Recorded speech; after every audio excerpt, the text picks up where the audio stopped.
मैं आपको सुनाने जा रहा हूं अपनी मंडली के सदस्य जमशेद कमर सिद्दीकी की लिखी कहानी बारातनामा।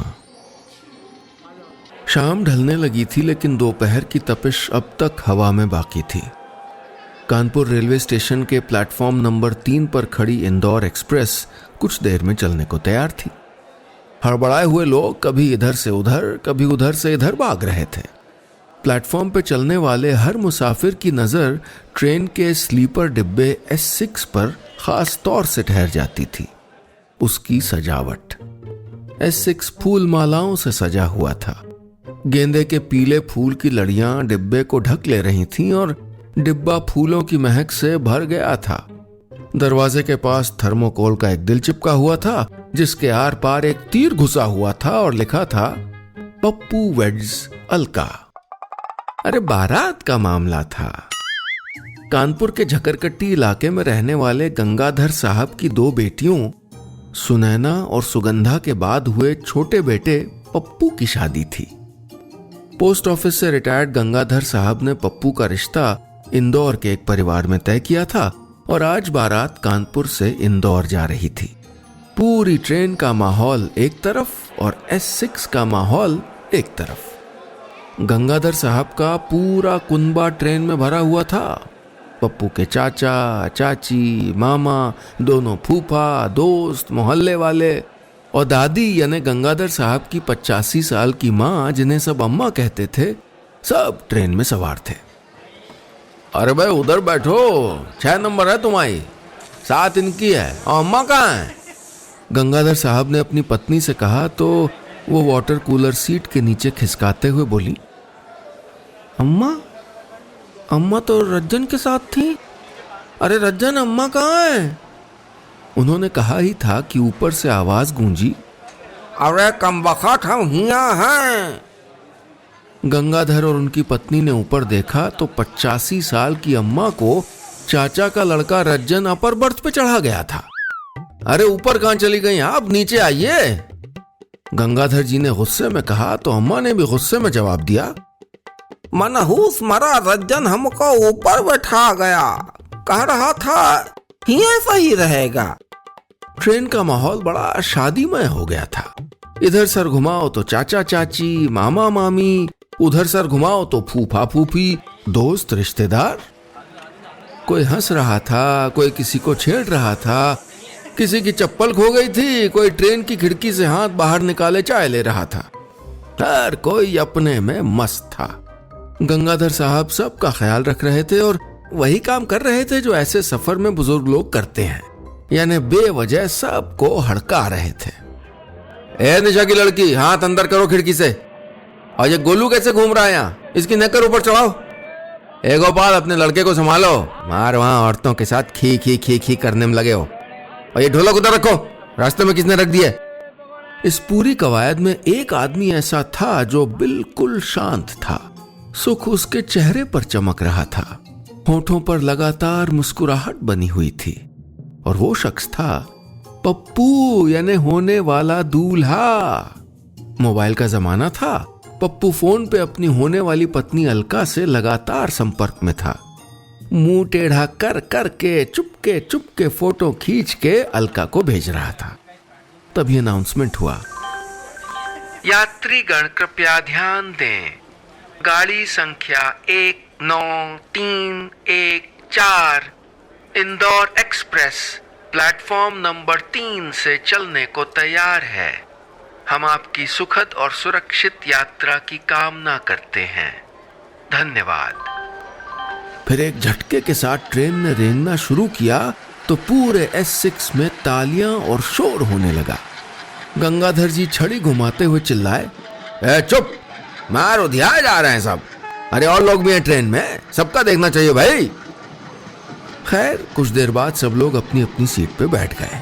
इधर उधर की बातें होने लगी, लेकिन इस पूरे माहौल में 2 लोग ऐसे थे जिनके तारुफ के बगैर यह किस्सा आगे बढ़ ही नहीं सकता। दूल्हे मियां पप्पू की 2 बुआ थीं, सुगंधा और सुनैना। तो जाहिर है कि 2 फूफा भी थे, एक थे अन्नू और एक थे जुगनू। अन्नू फूफा को हमेशा से लगता था कि उनके साढ़ू यानी जुगनू को घर में ज्यादा अहमियत दी जाती है, शायद इसीलिए दोनों के बीच कभी बनती नहीं थी। उस दोपहर भी खाना खाते वक्त जब अन्नू फूफा ने दही मांगा तो उनको कह दिया गया कि दही खत्म हो गया। लेकिन जब उन्होंने अपने साढ़ू जुगनू की थाली में ताजा ताजा दही किनारे रखा देख लिया तो हत्थे से उखड़ गए थे। तब से 3 कोने का मुंह बनाए हुए थे और ट्रेन के दरवाजे पे अकेले खड़े एक अजनबी लड़के से अपने घर की बुराई कर रहे थे। इतना सा दही मांगा था, इतना सा नहीं दिया। अब ये देखो, ये बारात जा रही है, किसी को फिक्र नहीं है कि फूफा ने खाना खाया कि नहीं खाया। उस अजनबी लड़के ने का इशारा किया और बाहर देखने लगा। ये फिर बोले, अरे बड़ी कंजर फैमिली है भाई, हम तो बस आ गए, रिश्तेदारी का मामला है, वरना यहाँ कौन आए बेइज्जती कराने। कोई पूछने को राजी नहीं है और हम यहाँ पागल हैं कि 3 दिन से लगे हुए हैं। ये करो, वो करो, टेंट बुक करो, सामान उठाओ, इनका ये ले आओ, उनको छोड़ाओ। अरे अन्नू कुत्ते वाले नामा है मेरा, इज्जत है अपनी। अन्नू फूफा का नाम अन्नू कुत्ते वाले भी था। कानपुर के परेड बाजार में पेट शॉप थी उनकी। कुत्ते, बिल्ली, खरगोश सब बेचते थे, अलग अलग नस्ल के। और जुगनू पेशे से दर्जी थे। अरे उन्होंने ही तो पप्पू के लिए शादी का सूट बनाया था। अब भाई सूट बनाया था तो उनकी पूछ ज्यादा हो रही थी। हालांकि गंगाधर साहब ने दूल्हे के खास सामान और जेवर वगैरह की अटैची की देखभाल का जिम्मा अन्नू फूफा को ही दिया था। अंदर की सीटों से हंसी ठिठोली की आवाज आ रही थी। बीच बीच में जुगनू फूफा के ठहाके भी गूंज जाते थे। गेट पे खड़े अन्नू ने एक नजर अंदर झांका तो देखा वहां नाश्ता चल रहा था। एक पूरी और लीजिए ना जुगनू भाई, अरे लेना तो पड़ेगा। अरे ऐसे कैसे? ये मंजर देखकर तो अन्नू फूफा का बचा खुचा खून भी जल गया। गेट पे खड़े लड़के से फिर कुछ बोलने वाले थे कि वो बोर होके वहां से चला गया।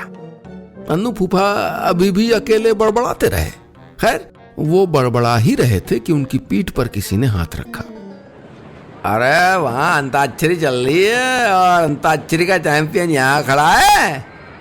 मामा जी थे। मामा जी ही एक शख्स थे जिनसे अन्नू फूफा की थोड़ी बहुत बनती थी। मतलब अगर कोई मुश्किल आ जाए अन्नू फूफा पर तो शायद मामा वो पहले आदमी होते जो उनकी मदद करते। बोले, अरे काया के चैंपियन है, हम यही ठीक हैं, हमें कौन पूछता भाई, हैं कौन हम इस घर के।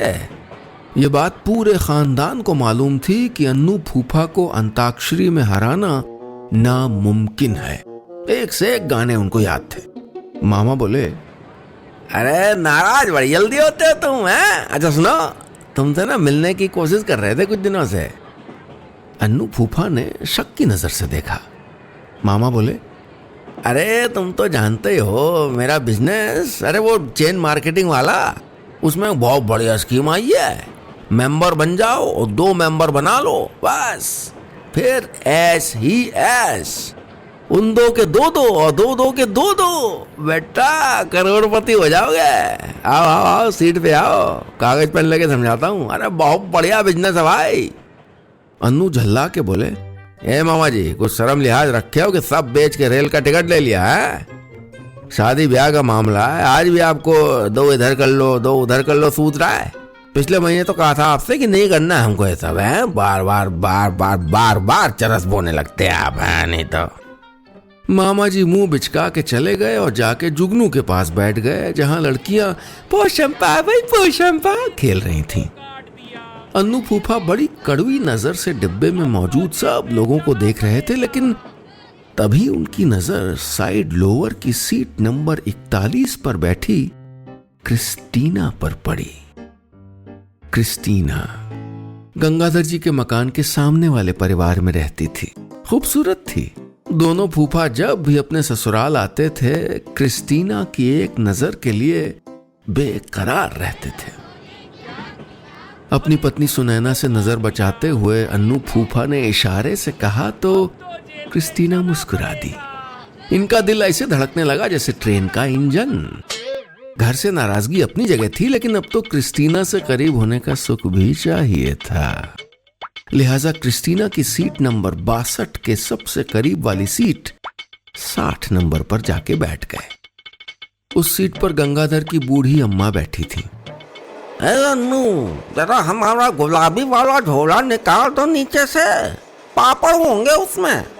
अम्मा ने कहा तो अन्नू दांत किटकिटाते हुए बोले, अरे अम्मा अभी 10 मिनट नहीं हुए ट्रेन चले, तुमको पापड़ झापड़ सूझने लगा है, बैठो आराम से। है नहीं तो, कह के वापस क्रिस्टीना की तरफ देखने लगे। अम्मा बोली, निकाल देते ना, काली मिर्च वाला है, अपना आराम से टुकुर टुकुर खाते दोनों जने। अन्नू कुत्ते वाले ने सोचा कि इनका झोला निकाल दें तभी आराम से बैठने देंगी, लेकिन फिर उसकी नजर सामने वाली सीट पे बैठे जुगनू पे पड़ी, जो मजे से लड़कियों के साथ खेल रहे थे। मैं कोई नौकर हूं, सबके झोले निकालूं, दूल्हे का सामान संभालूं, इससे कोई क्यों नहीं कहता कुछ। ये सोचकर बिना झोला निकाले वहां से ये कह के चल दिए, आ रहा हूं अम्मा, अभी आगे निकालता हूं, और सीधे जाके अपनी लोअर सीट नंबर 35 पर बैठ गए। सैंडल उतारने के बाद नीचे खिसकाई और फिर पैर फैला के लेट गए। तभी न जाने उनको क्या ख्याल आया कि चौंक के बैठ गए और फुर्ती से सीट के नीचे झांका। 1 2 3, अरे एक और बैग कहाँ है, बड़बड़ाते हुए खुद से बोले। चेहरे पे बदहवासी उतर आई थी। वो सूटकेस जिसमें दूल्हे का शादी में पहनने वाला सूट था, वो तो गायब था। ध्यान किया तो याद आया कि वो बैग तो शायद घर में ही छूट गया था। अन्नू फूफा के हाथ पैर कांप रहे थे, ये सोच के कि गंगाधर साहब ने सबसे जरूरी अटैची संभालने की जिम्मेदारी उन्हीं को दी थी और उन्होंने वो अटैची ही खो दी। उफ, अब क्या करें, किससे कहें, कहां जाएं, कुछ सूझ ही नहीं रहा था। अन्नू फूफा के कान गर्म हो गए थे और कनपट्टी के पीछे से पसीना बहने लगा था। दोस्तों, ये था मेरी मंडली के सदस्य जमशेद कमर सिद्दीकी की लिखी कहानी बारात नामा का पहला हिस्सा। अन्नू फूफा अब क्या करेंगे? बारात में दूल्हे के खास कपड़ों वाला बैग खो देने पर उनको क्या कुछ झेलना पड़ेगा और उनके दुश्मन साढ़ू जुगनू इस मौके का फायदा कैसे उठाएंगे, ये बताऊंगा आपको कहानी के दूसरे हिस्से में। बारात नामा पार्ट 2।